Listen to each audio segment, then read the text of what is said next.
Hi, I'm Jay, and I'm with Baopals, and my number one tip for achieving your China dream is never be satisfied. Every time you get to the next step, there's another step waiting to happen. If you don't keep pushing yourself, then you get stagnant, and somebody else is going to catch up. So always dream a little bigger, and don't be satisfied. Hi, I'm Tyler, and I'm with Baopals, and my number one tip for achieving your China dream is to never stop learning. Done. Hi, I'm Charlie. I'm from Baopals. And my number one tip for achieving your China dream is to identify a problem. And that's it. There's nothing else to it. Just identify a problem and go from there. Thanks for having me today, guys. Thanks for coming. Yeah. It's good to be here in the Baopals pad. House. In the house. So I was wondering, just to start off, maybe for those people out there who might not know of you, if you could do maybe a quick self-introduction, who you are, what it is that you do. Well, I'm Jay, and I've been in China for about a decade, and I've done a lot of different things. I came up studying film, and then I worked in investment banking, I worked in education, a bit of marketing, and then in my 7th year in Shanghai, my best friend and my other best friend, my neighbors at the time, just had this really great idea that they had started working on. And I decided to join forces with them. So that was 3 years ago, and here we are now. So I came here 6 years ago, and I really had no plan. I just graduated university, but I'm half Chinese. My mom is from Taiwan, so I had a bit of this connection with China, and my dad's a translator from Chinese to English. So at home, I always heard my parents speak Chinese. I knew a bit of the language, so I figured it makes sense to come to China. I should capitalize on the fact that I know some of the language and connect, with my culture. But I had no plan of what I was going to do. So I came out here with like about $1,000, no visa or anything, and I just started picking up random tutoring jobs just to get by. And then eventually, I almost didn't make it actually. I met Jay my first year, and I was about to leave the country because I just didn't have any money, and I was like, okay, this is going to work. And he actually lent me about $1,000 just so I could pay rent and stay here. And then I found a gig teaching at a high school. And I did that for 2 years, and then eventually, after 2-3 years, I was thinking, okay, what do I want to do next? I couldn't figure it out. I think a lot of people in China have this moment. They're thinking, okay, I've been here for a couple years doing one job, I've had a good time, but what do I want to do with my career? Where's it going to go? So I had this crisis, and I was like, okay, I got to think of something to do. So TJ was my roommate at the time. We started doing a bunch of stuff. We tried to open a bar out of our apartment, run a little club. I live downstairs, so yeah. so that was always fun. I'd just go up and be like, well, there's about 100 people in here, and you guys are going to have fun cleaning up tomorrow. Yeah. But that went on for like 6 months? Yeah, I can't believe we actually pulled it off, considering it was an apartment. So we would just put out flyers and just have people come into our apartment. Party bus one time. Yeah, we even had a double-decker bus pull up to our apartment with 50 drunk guys. Terrible idea. They just wanted to smash the place and left. So obviously that wasn't sustainable. And then we tried doing Airbnb for a little while. And then eventually we came up with this, I was thinking, okay, we can solve this Taobao problem with something. I told TJ, he got very excited, and then I told Jay, and then from there the rest is history. So I'm TJ. Basically, back in America, I was a cook and kind of factory worker, and I don't know, I was just really into programming. So one of my buddies brought me out here. I decided to give it a shot. I'm just programming, so I kind of just taught myself kind of the ways, and kind of landed me here with Baopals, so met these guys. Yeah, we all met just by chance in our building because the elevator. It's the elevator, really, because I got in the elevator with this really tall American dude named Tyler. Not this tall American guy named Tyler. This is short Tyler. And in China sometimes you're in a confined space with another foreigner and you feel obligated to like say hello and acknowledge each other. And so we struck up a conversation, and he was like, I'm having a party at my place this weekend, you should come by. I said, what the hell? So at that party is where I met Charlie, actually. Yeah. He was brand new in Shanghai, and I had pre-partied a little bit too hard, so I was like barely able to stand up. So Charlie just kind of talked to me on the couch, and I was just like, hey man, how you doing? Yeah, he was out. Yeah, It was, that's what I was thinking. Yeah, and he was dressed with a torn shirt. Because the It was- party I think yeah, it was was white trash, What, first class. first class, or something yeah, like that. and so It I was didn't total have any white classy trash, outfits. So, Yeah. yeah, and then TJ, met Charlie and with his friend, his roommate at the time, Yeah. pretty randomly as well. So we all just hung out as neighbors for a while and became good friends. And then little by little, we kind of got to know, even though we're from totally different backgrounds, but we're on the same page about a lot of things, and all three of us like to really work hard and like to build things. So it ended up being a pretty good team. Actually, yeah, I actually got kicked. We were getting kicked out, and Yeah. that's where, out of the old apartment. So yeah, it was actually TJ and his buddy were getting kicked out of their apartment, and they were in the elevator with all their suitcases, clearly upset. And I was in the elevator too, and I just saw them all their stuff. I'm like, hey guys, you moving? They're like, oh, we're getting kicked out. And I said, well, a room just opened up in my apartment. If you want, you can feel free to crash up there until you guys can figure something out. And they ended up staying there for a month, and then just became my roommates. Right. Yeah, Yeah. it was pretty So in a lucky. way, actually. yeah, Pretty lucky. Charlie kind of he played it forward, right? Like, I didn't want Charlie to leave China, so I did Yeah. my best to convince him to stay. And then TJ was about to leave China, and Yeah. Charlie did his best to convince TJ. Yeah, I didn't even really know this guy. I was just like, hey, This was like the first. Yeah. it's like, you just want to sleep on my bed? Right. It all worked out. Yeah. Kismet. So could you tell us a bit about Baopals? Like, what is it? Like, why is it relevant, and how did it start, and where is it today? Okay. Um, well, yeah. How do we condense this, right? It's been. Yeah. I mean, I guess just the basics of what Baopals is. It's a shopping platform, right? So, essentially, it's the way for anyone to shop all of Taobao and Tmall. Which now we got to back up and explain what Taobao and Tmall is, because it's funny because Taobao and Tmall is the world's largest online marketplace. And yet outside of China, a lot of people have never even heard of it, and that's because China is 25% of the world's population, and the best shopping is being done here. You have the most products, the best prices, but this shopping platform is all in Chinese, and it just serves the China domestic market, right? So that it hasn't really spread across the world. It's Alibaba, the owner of Taobao and Tmall, they have international platforms. But there's nothing in the world like Taobao and Tmall. Right. Yeah. Yeah, and I think one of the reasons that Taobao isn't able to go international so easily is that it's not like Amazon.com. It's a real true marketplace. Anybody can create a store on Taobao and start selling things. There's a lot you can haggle for goods on China. It's a real free market out there. So it's which is great because everything's made in China, which means you have the most competitive prices and the biggest range of goods. So it's once you discover Taobao, there's no going back because there's nothing in comparison in terms of selection and price as Taobao. Yeah. The trouble is though, it's all in Chinese, and it's built entirely for the Chinese market, which means the way customer service works, the user experience and the interface and design of the website, and many parts of the shopping experience are very unfamiliar to foreigners. And if you don't read and write Chinese, it's almost impossible to navigate anyway. But then you have issues with payments and setting up your account. There were all these pain points.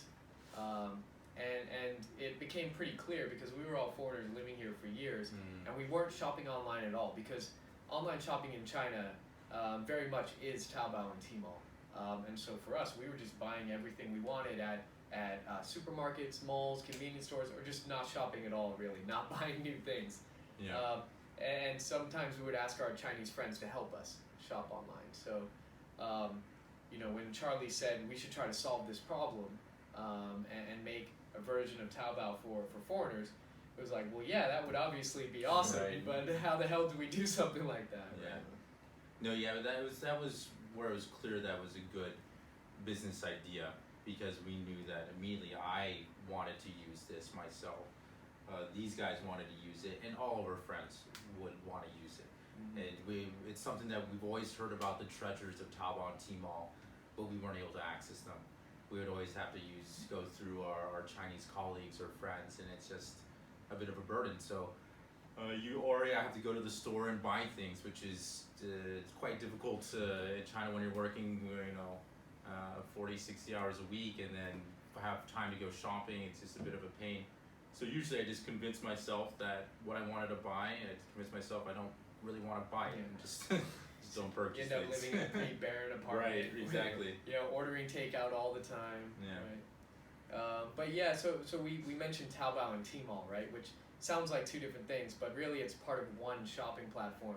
And Taobao is more, the closest comparison is eBay, because it's a very, very free marketplace, C2C, whereas Tmall is kind of Alibaba, that's the parent company, their way of having a more kind of controlled business to consumer environment where you get more legitimate goods, licensed sellers, you get your flagship stores. So there's the Nike flagship Tmall store, the Gucci flagship Tmall store, the Forever 21 Tmall store, H&M, Zara, all that. And so together they make this gigantic platform with probably over 1 billion products. It's hard to get an exact count, but we're pretty sure it's over 1 billion now, where you can really buy anything you want, whether it's a Chinese product or a foreign product. And so Baopals is essentially the foreigner version of that, the foreign-friendly version of that, where you can shop entirely on your own and access all of those products, but you don't need to know a lick of Chinese. You can find what you want easily. It's organized and designed in a way that makes sense, that makes it really easy for you to browse and pay and get customer service, and have all the communication taken care of for you. Have friendly English-speaking team or Korean-speaking team, Russian-speaking team, so that you can basically do all your shopping in China online independently. For many foreigners, that was something they never did. For us too. So once we got it working, like core functionality, we just started buying everything on our site, and it just started taking off from there. So when people come to China and they think of opening up a business, right? Like the idea of tackling something as huge as Taobao, right? Most people would think, yeah, like it's a problem, but like it's not really something that is possible to do. How did you manage to get to the point where you were like, this is something that is actually doable, and let's make a business of this? Yeah, well, actually, I had no idea. I just knew it was something that if we could solve it, then we had something. So I told this guy about it, and so I said, this Taobao problem, can we solve it? And he's like, he looked into it a little bit and said, yes, it's possible, we can do it. I'm positive, 100%. I've now learned that whenever TJ says 100%, it's more like 40%. So he got super excited. I got super excited. We got celebrated already. We're like, this is it. We figured it out. You told me it's possible. We can do it. I'm going to quit my job the next day. So actually I went in and I quit. And I remember coming back and TJ was like, I don't know if I can do it. And I was like, okay, buddy, it's a little too late now. I've just quit. I've handed in my resignation. But I think that was good that I just jumped. I was just so ready to jump. That it forced us to find a solution. So we spent a lot of time. The first few months were really scary because we didn't know if it was possible. There was a lot of research. I didn't have a tech background. Jay wasn't necessarily that technical. So it was TJ. We're like, okay, TJ, you gotta figure this out. You gotta work on it. And so we were a lot of just general support, Googling things. Can we do this? How's it gonna work? It's kind of scary in that sense, like where you just jump in and you just, I don't know, you kind of have to figure it out, or else like you can't pay rent, and it's kind of like, yeah, it was the fear for me that kind of got me going in the beginning, because it's Desperation's a powerful, whatever force. you just our finances were pretty intertwined because we were roommates and we were kind of sharing rent and the expenses. So we had about 35,000 RMB between the two of us. Once we quit our jobs, so it's like, okay, we got $5,000. I hope this works. Yeah, and so we had runway for a couple of months to make it work, and then we had to start trying to. Once we were able to build the basic core, it was about trying to convince people that we had something, and that they should give us a little bit of money, invest in this idea before we had a product. And when people kind of looked at us in the beginning, like, there's no way you guys are. I know you guys were trying to run a club out of your apartment. Like 2 weeks ago, Yeah, you at a bar. This is the fifth project you guys worked on in the past, 6 months. They're all crazy. But we scrounged up a little bit, and then when we convinced him to quit his job, the team became solidified. I remember one talk that me and TJ had in the beginning when we were working on the project. We were like, we need to get Jay full time. We get Jay because we lack discipline, and that's what it is. We admitted it at that point in time. Because every single time we would make a little bit of progress, we'd get super excited, we'd high five each other and pound 20 beers, and then say, okay, well, shit. This is bad. I was still working at the time, so I'd come back home and I told them, I think this is really cool and I love hanging out with you guys anyway. So my nights and my weekends are yours, and I'd get home and I'd be like, all right, so catch me up. It's like, well. Woke up at 2 p.m. Now you're here, we can start working. It wasn't totally like that, but they flatter me a bit with that, because these guys are super hard workers themselves. But it did take time to kind of narrow the focus down, and there were a lot of talks in those first couple months just about the business model itself and the actual platform itself, because for a while we were thinking we were building an app. That's when it started. We talked about a lot of like crowdsourcing content and an app that was a bit more connecting, like a service agent with a shopper. But once we narrowed the focus down to, okay, no, we want it to be as close to Amazon as for the shopper as it can be, totally independent. Find what you want and do it all by yourself. Don't rely on an agent to help you, because it's just not the same type of experience. It's not how we shop normally, right? So it was key for TJ to figure out how do we latch on to all that data from Taobao and Tmall, and that's no easy task. That's something that we had to spend so much energy and effort, and others have tried and failed.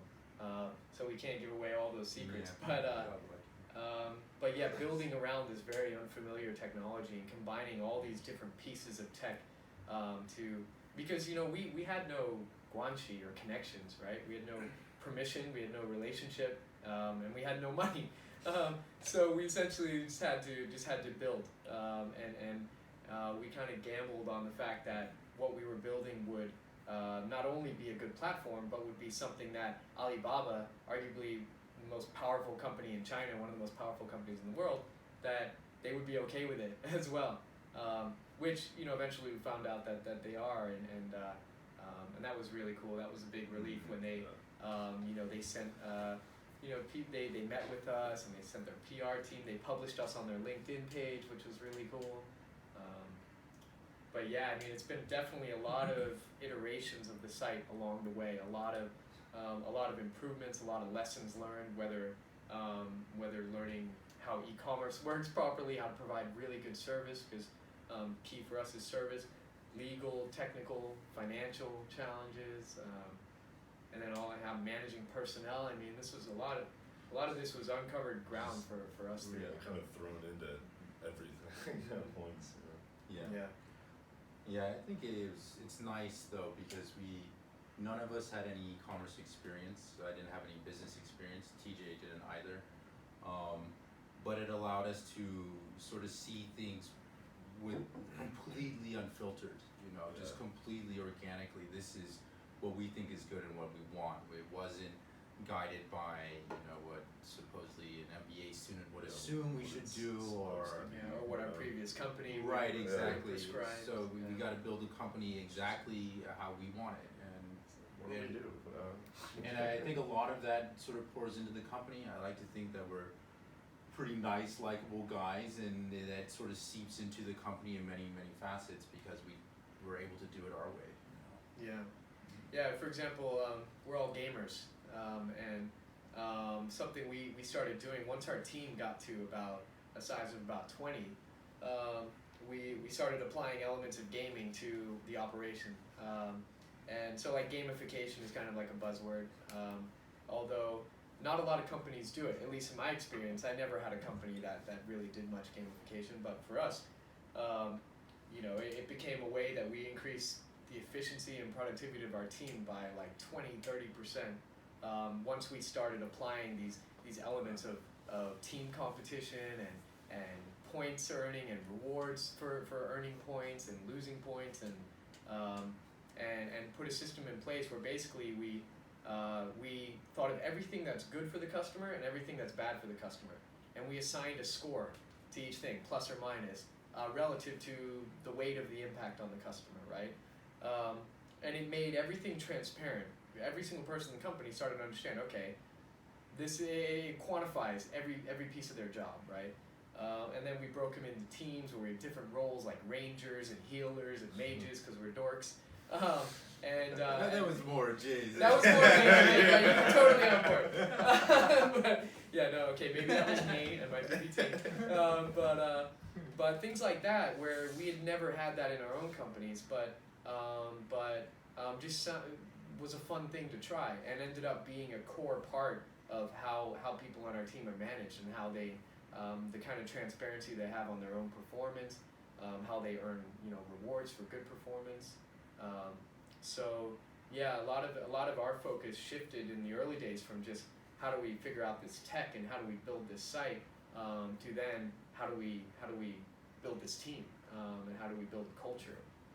So that's really been the change for us over the past couple of years. I want to dig a little bit deeper into the culture part, right? Because I remember I'd known you for a while, Jay, and I remember back in the day we talked a bit about Game of Thrones, and then often for the first few iterations I saw you posting a lot of Game of Thrones type, products and stuff like that. It was just interesting to see that there's flavor. one like right in there, Game of Thrones, a card game. It was interesting to see that sort of personal flavor in the stuff you were promoting. And I'm trying to sort of understand the culture that you're talking about. Yeah. Like even I walked into this house today, and it's completely unlike any other company I've seen in China. Right? Like I think in the West, you have these sort of houses with a startup, and it's sort of a more Western concept. But sort of walking in here, and there's the three of you guys here on the top floor, and there's nice beanbags everywhere, and it's very much that sort of culture. So I'm just wondering, how did you decide that this is the way we should run our company? Yeah. Well, you want to take that one? I mean, it started in these guys' apartment, actually. So, yeah, I think that's sort of the origin, the seed of the whole culture was that it was pretty much a family because it was in our apartment. So we woke up, we're basically wearing our pajamas, and then our few staff would come in, and TG might be cooking in the kitchen or something, and that's we were always very approachable. Also, all the work that had to be done, there wasn't any work that was beneath us in any way. Like because in the beginning we had to do everything. I did customer service probably for 7 to 8 months in the beginning, every day, 7 days a week, just because it had to be done. So, and I enjoyed it, and we shared the same problems that our employees encountered. We were doing the exact same work. So I think, and that makes a huge difference. I mean, if you think about any job that you have, it's very rare that your boss is doing the exact same thing you're doing.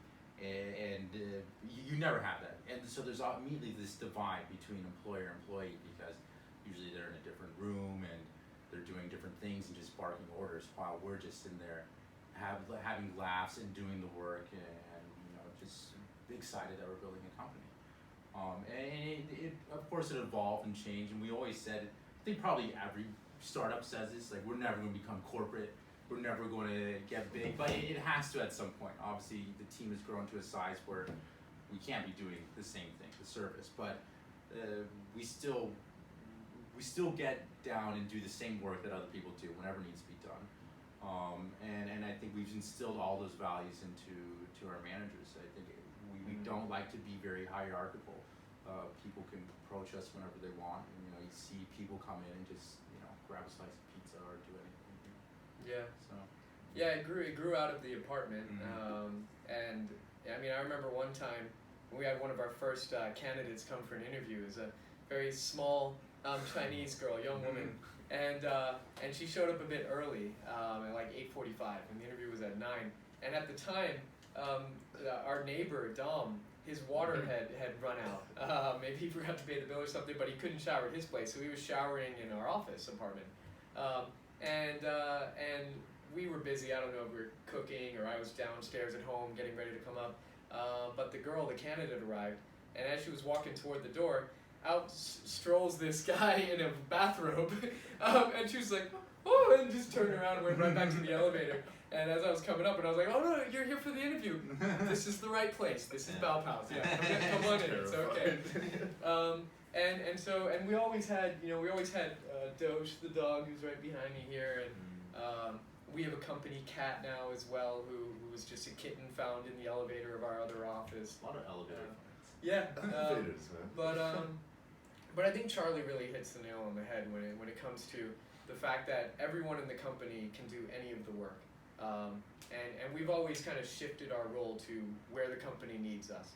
And we figure if you're going to be leading people, you should be able to do their job as well as any of them, right? You should be an expert in their job, because then you actually provide help. You actually can help them improve. And so that kind of culture developed out of that. And also too, we want to have fun as well. We want to enjoy our work, right? I mean, a lot of people say you shouldn't even go into business with friends, but I can't imagine having a job where I'm not working amongst friends. And so we try to have a very laid-back culture, and because we're so tight, before we even started the company, people know that we speak very openly with each other. We make fun of each other. We don't take ourselves seriously at all, and we're very direct. And so that means it's a pretty open team, where we're not all here to keep things secret from each other or to talk behind each other's back. We get everything out in the open. And that usually helps to avoid like office politics or unnecessary gossip. We're very out in the open with our gossip. I think also another thing is we're also incredibly transparent with how the business is doing. True. We every day we post exactly how many orders we had, how many followers we got, what our GMV was for the previous day, and how much profit we made every day. It's not a secret. So. Right. And I think that just sort of speaks kind of how we want to do things. We don't want to hide and be like, okay, yeah, we're taking all this money, because that's immediately what happens. I feel like in companies, they're like, those guys at the top, they're taking everything, and I'm getting shafted down here doing all the work. So I think being transparent like that helps avoid it. So over the past 3 years that you've been running the company and growing it, what would you say is the biggest challenge that you've come across, and how did you overcome it? Yeah, we get this question a lot, and it's always tough because it always depends. Challenges come and go depending on where you are in the company and the different time periods. I mean, what's the next one? Yeah, so it's a constant challenge, I would say. Yeah, I can't think of a time where we've been completely like we made it, where it's comfortable. Yeah. In the beginning, I'd say the toughest thing, first seeing if the tech was possible, a huge challenge. Finding some funding, convincing people that we were able to do this. And then it's been just how do we grow this team, and I don't know. Managing the people as well, and early on too, you have to kind of get on the same page first with each other about how are we setting this up, how are we making this a legitimate company, and what are our roles going to be. That was actually fairly easy. For a lot of entrepreneurs, that's actually really tough, because I've talked to a lot of friends who are trying to start businesses, and one of the hardest things for them is to just get on the same page with their co-founder or with their first hires about who takes what responsibility, and it gets into kind of a battle on like who gets credit, and it's like, well, hang on, you don't even have something, you don't even have a pie yet, you're already trying to think about how to get the biggest slice. Yeah, for us, the challenges are always, I think, coming from the fact that our goals are so high. We're super ambitious, and we feel like we're just beginning. And so we're always thinking, okay, how do we get to the next step? Because our goal is to be a global e-commerce company, to one day try to challenge the likes of Amazon, right? It's a crazy dream that we have, but because that is our dream, and we think it's actually possible if we keep working toward it, that means that we constantly are trying to innovate. We're building new features, we're launching new services, new products, and each one of those is a massive challenge because there's so much unknown. Right. So yeah, that never really ends. And then being in China as well, you have a lot of unknowns, a lot of uncertainty, and things can pop up out of nowhere, whether it's a tech issue or some new policy that affects your business, and you just have to try to roll with it and figure out, all right, well, now we got to adapt to that, so what do we do? And just break it down into the next step always. Yeah, once you do that, the roller coaster of emotion up and down start to kind of even out, and those challenges that in the past might have made you lose your mind and lose sleep start to become a bit more manageable because you've been through it before. Yeah, I would say also one of the challenges now is how do you, as a company grows larger, I feel it becomes less nimble. You can't change and release features as quickly as you want and test them because we have 30,000 users. So, and I know this is a huge amount of stress for TJ, for example, because he just wants to he used to be, he would just fiddle around like, oh, well, oops, everything broke, don't worry, I'll reboot it and it's fine. But now something goes down and then, it has the effect is multiplied by, thousands. The processes have definitely grown a lot on just the whole tech side. It's been a fun thing for me to just see grow, because that's where like the challenges have arose just with the growth. Like now I really have to think like, okay, if I change this, it's gonna affect so many things, like if this is incorrect, then like we deal with people's livelihoods now, like we employ a whole bunch of people here, so it's like we have to make the correct decisions now. Right, yeah, you rush to fix one thing and 3 other things over there can break. Right? So you have to be really careful, and you have to always think about the impact of focusing on one area. And yeah, I mean, TJ's become, you were never a server engineer before, and I wasn't really a designer before, and Charlie wasn't a manager before, but I feel like in the past 3 years we've crammed loads of experience in these areas, simply out of necessity, not because any of us said, okay, well, this is what I want to do, but the business and the stage we're at kind of necessitates it. Somebody has to step up and figure it out, and that's kind of what the team does as well. We have people come to us and say, hey, I have an idea, or I think this could be really useful to the company, and we say, okay, give it a shot. You don't need that on your job description, but carve some time out for it, give it a go, and if it's valuable, then we'll keep going with that. Yeah, so a lot of kind of flexibility for the company, and that starts with the people. One of the challenges I hear a lot about in China is, finding the right people, hiring good people. So what's your hiring process like? How do you decide this is someone that we want to take on board? Yeah, that's evolved too.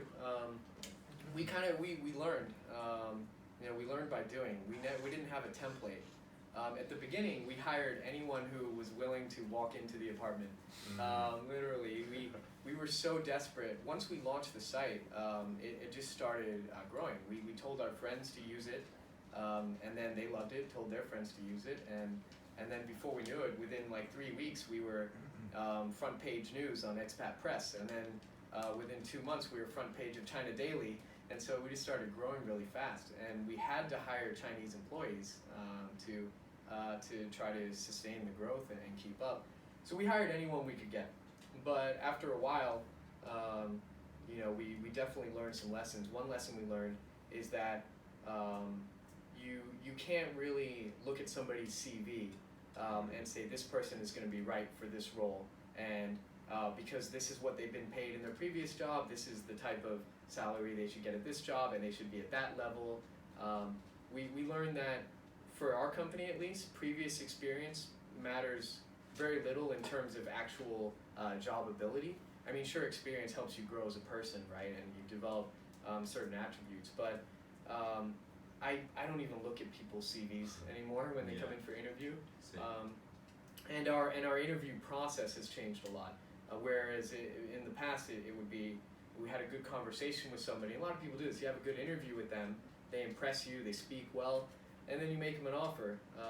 And then you might find out later on when they start the job that they really don't fit your team, they don't even like the job itself. And so what we started doing is that we have people, they come in for an interview. If the interview goes well, they talk to several different people, peers, supervisors. They do a little bit of an assessment, so their first interview might take several hours. And if that all goes well, and they get a chance to understand how the job works, then we essentially say, okay, you're hired, but you're going to work this week, and if the week goes well, we sign a contract. If you find you like the job, if you're learning quickly, if you gel with the team, then at the end of this week, this trial week, we sign a contract. If you don't really feel like this is something you want to do, and if it's not really working out well, then we don't, but we pay you anyway for that week of work, and that's that. And ever since we started doing that, it reduces the risk of a bad hire, really substantially. Yeah, I think it's really hard, almost impossible to decide if somebody's going to be a good hire just from a 1-2 hour interview. And I remember in the early days, I would look up like interview questions, like, tell me about yourself. So what are your strengths? And why should we hire you? Yeah, and all those that's a correct questions way to are do it, worthless in my opinion. I mean, you're just pandering to, they're just going to give you that generic response. So the only question that I think that is pretty useful when interviewing somebody is asking them simply, so what do you know about Baopals? What do you know about the business? And it immediately, for me, it shows if somebody's able to tell me, like, okay, yeah, I know that you guys were formed, you launched, March 2016, and this is your customer base, and able to tell us about the company. Then I know that they're able to at least do some basic research. They had the ability, the foresight to, investigate, look into the company they want to join. Basic.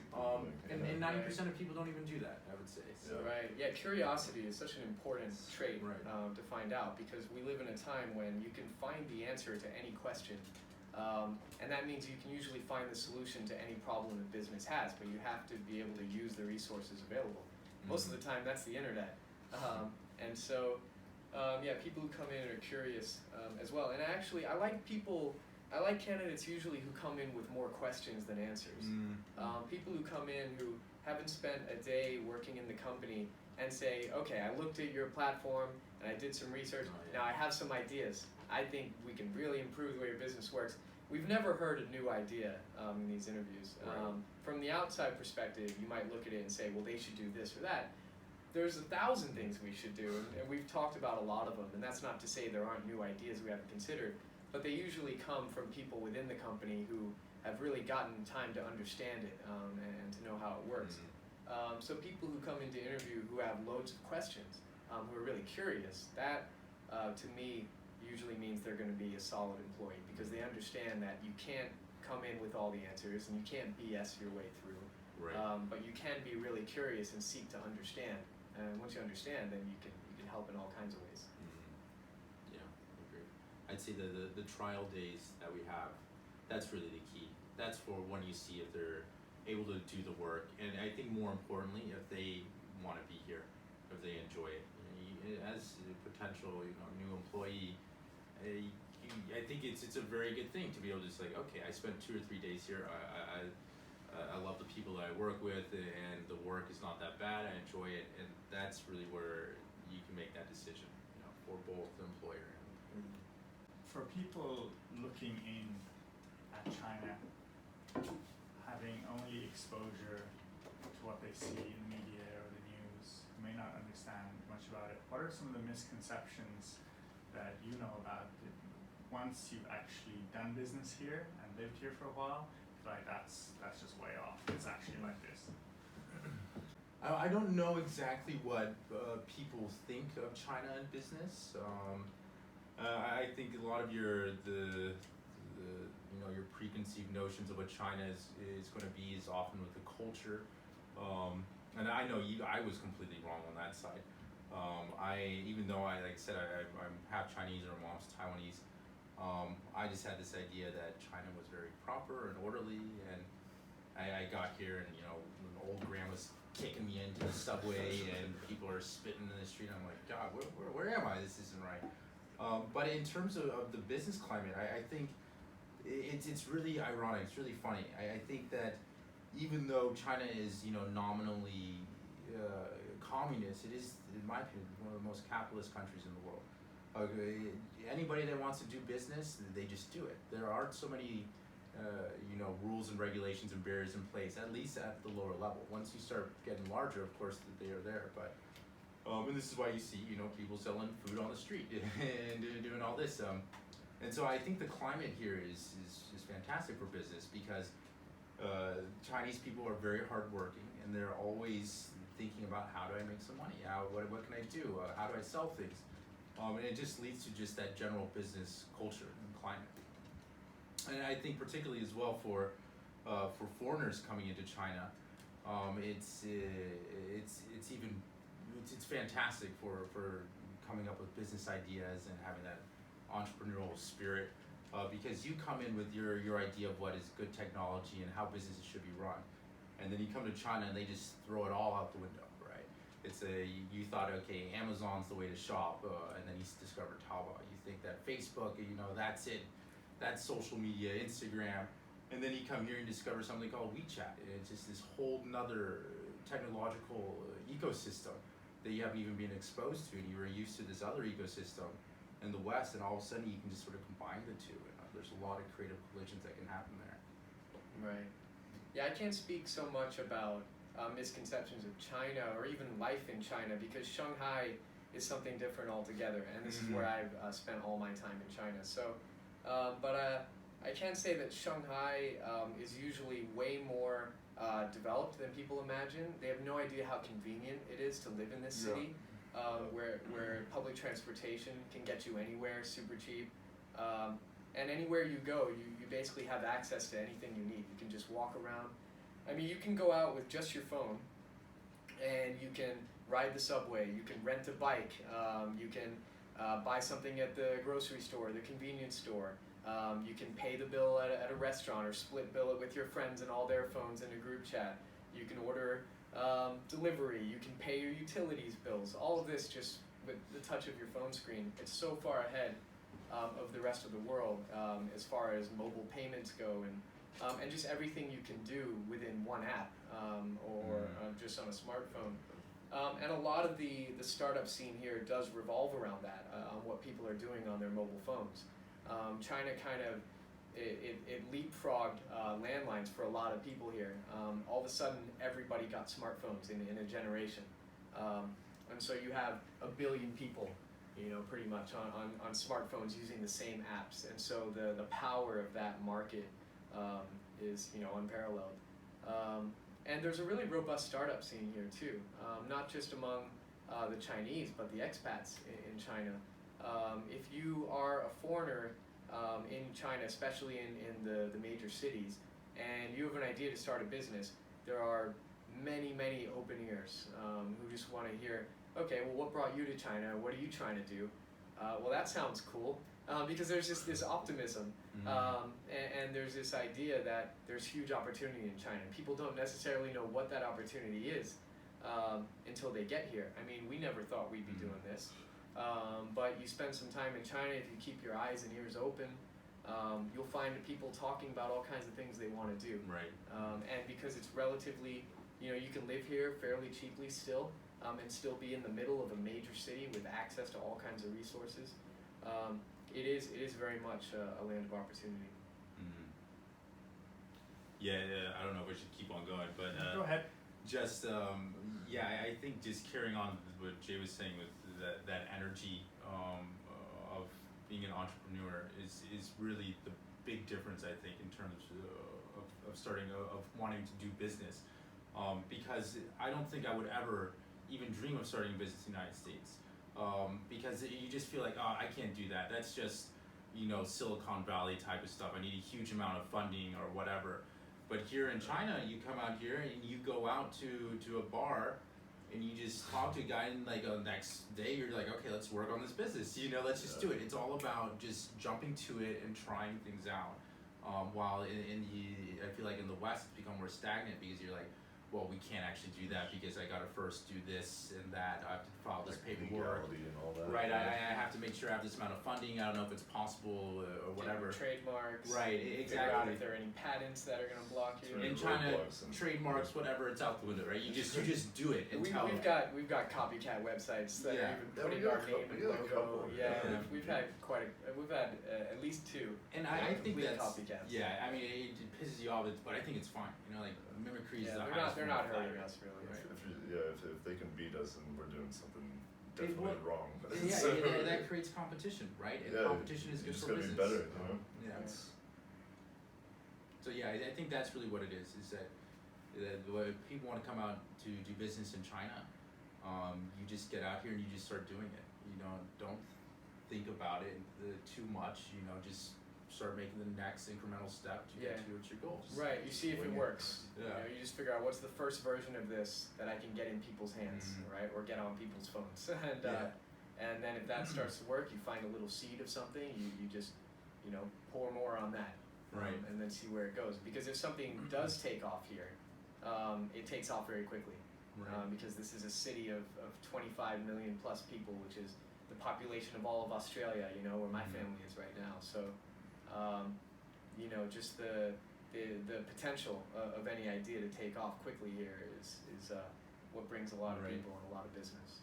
Yeah, I would also say another thing that's damaging for a lot of startups or the idea of business is that it's all focused on getting a high valuation for a lot of people. Saying like, oh, my company's worth 100 million or 1 billion because I got some venture capital group to invest and now I've made it. And I feel like there's a bit of a startup bubble in the West, and it's starting even to pour over into the East. That okay, there's a lot of money in here, and it's all about just trying to get that funding, and that's the market validating how good your company is. But really, I think that's a mistake.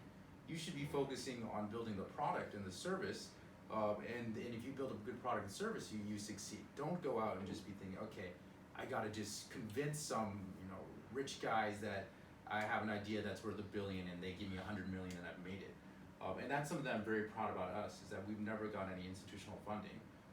It was all like, okay, we got it, we're just gonna build it, we're gonna keep our heads down and not go out and just keep on saying, hey man, we got the best idea in the world, it's worth $1 billion, give us something. The funding that we got in the beginning was like 5,000 RMB from our friend, it's like in multiple payments, like it just basically like, can you just get us the food just to enough to survive? get it off the ground. Right, and I think that's what you should do instead of focusing on. When you don't have money, it forces you to make smarter business decisions. Right, Because and it's a scalable every decision you make has to be scrutinized because you only have so much runway, so much money. And you can't just throw money at a problem trying to solve it. You have to really figure out what works for the business model. Yeah, it's no secret. It's just a lot of hard work. You just keep on moving forward. Yep. You mentioned earlier about China being the land of opportunity. I'm wondering for people watching who maybe don't know what the marketplace is like here. I think like everything's done already. Like there's so much stuff out there. What are still, in your opinion, some of the untapped opportunities that exist here? There's so many, and as a foreigner, it becomes very apparent because I think whenever you want to start a business, the first thing you identify are problems, right? Things that in my life I find annoying or uncomfortable, and believe me, when you first come to China, there's a lot of them. Right? You're like, my God, I don't understand how to do this or do that, whatever. You identify all these pain points. Then it just comes down to, okay, thinking which one of these pain points can I solve? And is this something that other people also have this problem, will suffer this pain, and I can alleviate this pain? If you can do that, then you got a business. I just, like, off the top of my head, I've thought about, actually, when we started the company, it was actually TJ messaged me on WeChat. I was traveling through China on the train. He's like, I want to work on apps, come up with app ideas. So I just wrote down a bunch of things that were just annoying to me, and one of them was Taobao, and that was clearly the biggest one. I wrote stuff down I just wrote down like cheese. Cheese was a problem for me. I want cheese. It's hard to And find. the bus routes. And all Yeah, that. yeah. For example, bus routes. Navigating the bus routes. That was another one. I was like, it's annoying. I can't. I always take the subway because I can't read Chinese, and I can't take the bus because it's all in Chinese. And so if we could translate, and I think that's still a viable solution, and something that would help foreigners. I think also people have this problem of wanting to create the next Facebook every time. They're like, okay, I gotta think huge, think big. I think that's not the way to go about it. You should start off with solving something that just you and a few other people really identify will really love. Almost think like there's a finite amount of love. You have to create something that maybe 3 or 4 people love a lot, or create something that a million people just like, kind of okay. Go with the one that just 3 or 4 people absolutely love, because then you can extrapolate that, go beyond it. I think that's how we started. It's like, this is something that I really want, this is something that Jay really wants, and our friends all really want. And started there instead of thinking, what do all of the people in China or the whole world want? That's ridiculous. Don't ever focus on that. That's just. Well, that was one of the key differences for me, because in my previous work when I was doing product development, I was building a product for a Chinese audience, because that's a huge market, and most people figure if you're coming to China and doing business in China, you're not serving the Chinese market. Well, what are you thinking, right? You're missing the huge opportunity. But the expat market in China has grown to a point where it's substantial for any new business, and so the difference with Baopals is that I'm a customer now.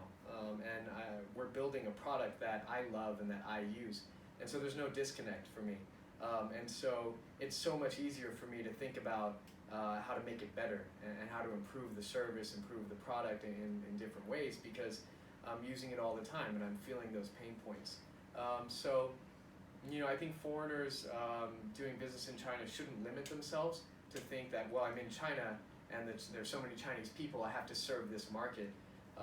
You can serve both, or you can serve a market that you're more familiar with within China as well, because there are enough expats as well. And so that was one of the key differences. But yeah, you have to understand the problem you're solving, like Charlie said. With the speed of business here in China, how fast things are moving, how do you guys collectively as a team figure out what your next move is going to be? A lot of arguments. A lot of arguments. I mean, it's a constant, just progress forward, right? I mean, just time is relative, right? It's for us, it really is. I mean, I don't really think of how much time we spent on it or what pace we're going. It's just we're on the ship and it's going at this speed, and we just gotta keep on going with it, and hopefully we can keep it, maybe even make it go faster. It's a weird. Yeah, it was simpler before in the early days, because it was so clear what we needed to work on at any given moment, because we were just solving this first problem on its own, and we had so few resources that it's like, well, okay, clearly, if the site is broken, we need to fix the site, right?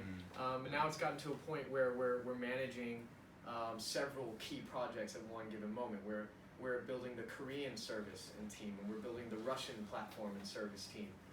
We're building an online supermarket right now, which we're launching this summer. Social features. Yeah, we're launching all these social shopping features that we've been excited about for a year and a half.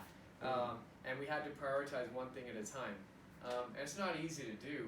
We just have to kind of talk it through and think about not only what is going to yield the best results, but also how much input to get that output, right? So this is what we want, but maybe that'll take 6 months to build, whereas we could spend 1 month on this first and give ourselves a nice injection of new customers or new revenue, and then use that to tackle the bigger problem, right? So we always have to, we plan ahead, never too far. I mean, we think about what we're working on in 2-week sprints. with our tech team. But those 2-week sprints are building towards something that might be taking 2 months or 3 months. And then we have the next thing after that. But every 2 weeks, you have to review, okay, like how much progress are we making? Are we going on the right track? And you can't be afraid to change direction because you've committed to one project, but then you start to realize, you know what, we had some false assumptions in the beginning, and now we realize that we should go a different direction. You can't let pride or your ego or the pain of letting go to that thing you were working on from stopping you from doing what's right for the business at that point in time. It's just kind of organized chaos. Yeah, pretty much. Yeah. That's been a learning experience for us. Yeah. We, managing things that take months to build is so difficult, and so we really had to learn how to do that the hard way. But we've gotten significantly better at it, I hope. I mean, any chunk of work that you see, like that's one thing I've learned is that there's always unforeseen obstacles in this chunk of work because you can never fully plan anything. Murphy's Law, if it can go wrong, it will go wrong. And that's one thing I've definitely learned. Yeah, I mean, if you're building a timeline for development, multiply by 5. Right. Essentially, yeah. Like, if it's a 2-hour estimate, it's really a day and a half. Right. Another thing too is that one really focused developer, or not just a developer, but in any role, one super focused person who just knows what they need to do and really wants to get it done can be more productive than 3 or 4 people who are just kind of going 100%. through the motions, who are just doing their job, clocking in and clocking out. And so we've had a lot of success with people who haven't come in with a ton of knowledge or experience, but just had a really good attitude and couldn't wait to get us to the next step. Yeah. I love our tech team. Yeah, Yeah. pretty awesome. Looking at the Chinese market can be intimidating. Like people from the outside looking in, maybe they don't speak Chinese, they don't have any network or connections, they don't understand the culture very well. What would you say, in terms of the importance of those things? Do you need to speak Chinese? Do you need to have some sort of a network here? What are the essentials, and what is it that you can sort of work with? You definitely want to check your ego at the door, because to come in to China and think that you already know what people here need or want, is definitely not a recipe for success. So it does take time to get familiar with the territory, to get to know the people and understand what's happening, and even if you do that, I mean, living here for years like we did, it's probably impossible to build a business here without hiring good Chinese talent and bringing in help. We're a very diverse team. We have now we have like 23 Chinese staff and around 15 to 17 foreign staff, and so bringing in Chinese people to help us navigate the waters, whether it's the legal territory or just setting up the business properly, handling paperwork, making calls. Going to the bank is something that's difficult for a foreigner here. Getting a new phone set up for the company is difficult. So it's very hard to do that on your own as a foreigner, and so understanding people and being able to bring in people to work with you is really essential. I don't think it depends on what you're trying to do, of course. I don't think it's necessary to understand the Chinese marketplace or our market isn't the Chinese, right? So we came here and just found something that needed to be done, and I think there is no secret recipe. There's no real preparation for it. You come here and you'll find your niche market. It's kind of like what I said before as well. It's a lot of people are going with that approach, like, okay, got to figure out how to sell to all the Chinese, and I don't think that's necessarily the smartest approach because everybody's thinking about that, and you're not going to beat the Chinese at their own game either. It's it's going to be tough anyways. I don't think you need to have any knowledge of the Chinese marketplace or whatever, because if you come here and you're finding like going to the bank is difficult, I'm sure a lot of other foreigners have that problem. That in itself is a potential recipe for success if you're able to solve financial problems for or for foreigners, financial services, and you see that stuff pop up, and some of them are successful. Right. There are certain industries too that are that more foreigners kind of navigate to, because for instance, education. Many foreigners in China are in the education industry because a lot of, well, for one thing, it's a huge priority for Chinese families.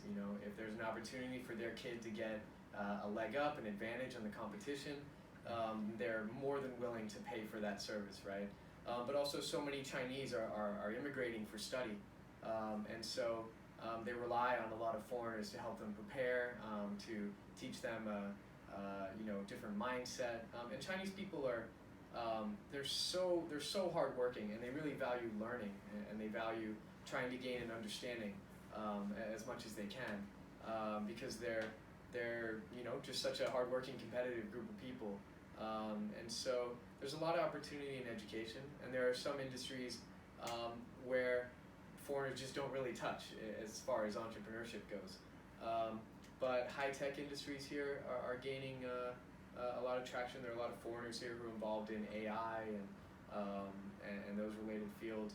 A ton of app development, web development, and so I think it's just a matter of coming here and then getting to know people and asking around, and there's definitely a infrastructure in place for startups. There's all these co-working spaces and clubs and competitions, startup events, where somebody can just land and then start to network and start to mingle, promote themselves, and see who they can team up with. Yeah, I think as a foreigner in China, it's you only have advantages. I often think it's especially, you're just immediately a commodity. People want you, they want to talk to you. I think it's one of the last places on earth. I'm not pure white, but it's actually a good thing to be, a white person going out. I'm serious. People are just like, whoa, look at this guy. You feel you're this special person walking around. It's really something. Especially if you go to the rural parts of China. Right. Yeah. You could go there and be treated like a celebrity. I would say China is the only place where there's real white privilege. Hot take. As a very white-looking person, I have nothing to say. No, I think if you really, if you're in China, why people don't succeed in China, I think, is they just don't work hard. If you come here as a foreigner and you work hard and you have a bit of intelligence, you know how to speak to people and you're kind, you will do well. Mm-hmm. I think a lot of people don't do well here because they come to China and they're a foreigner and it just goes to their head. The Chinese people are like, oh yeah, you're great, and they get this idea that China becomes this dream where like, man, I don't actually have to really work hard and I can just get by on being a foreigner in China. If you do that, you won't succeed. And a lot of foreigners, I think, fall into that trap. I know I was in the first couple of years. I was just coming in here. It's like, this is amazing. I can go out to a party, to a club, and get free drinks, and I can just do whatever I want to do. And it can be a bit of a trap. So you are your own biggest threat, I would say, in China. But this country, you work hard, and you're smart, you'll do fine. True. This is the part where I'm the most nervous is these scripted lines. I just can't do it. Don't talk about it. Are we going now? It is digital, so we can retake a few times. Okay. Don't worry. All right, are we rolling now? Yeah. Okay. Hi, my name's Charlie. Let me talk. Shit. Oh God, the pressure. All right, one more time. Look at the camera for this one. Into the camera. Oh, that makes it so much worse. Okay. All right. Hi, my name's Charlie. I'm from Baopals. Jesus. Hey. What's so funny, man? Okay. Let's just get it over with. Stop. All right. Hi, my name's Charlie. I'm from Baopals, and I would say, what am I supposed to say? My number one tip. Okay. China dream. My number one tip for achieving my China dream or Your China dream. I can't do it. We got I'm gonna achieve your China dream. How do I achieve your China dream? I think we can just gotta cancel the show. Okay. Hi, I'm Charlie. Just go first, Jay. I'm sorry. I'll go first. I'll go first. Let me get into character. We'll do it live. We'll do it live. All right. Okay. I'm Charlie. I'm from Baopals, and my number one tip for achieving your China dream is to identify a problem. When you come here, you'll have a million. Oh God damn it! I should have. So well. We should have just stopped Got it. it, I should have yeah. just stopped. Okay. Yeah. I got cocky. All right. Well, one more time. Do it again. You were so proud of I was yourself. trying. Yeah, I was trying to hold it in. Okay. All right. Yeah. All right. I'm sweating.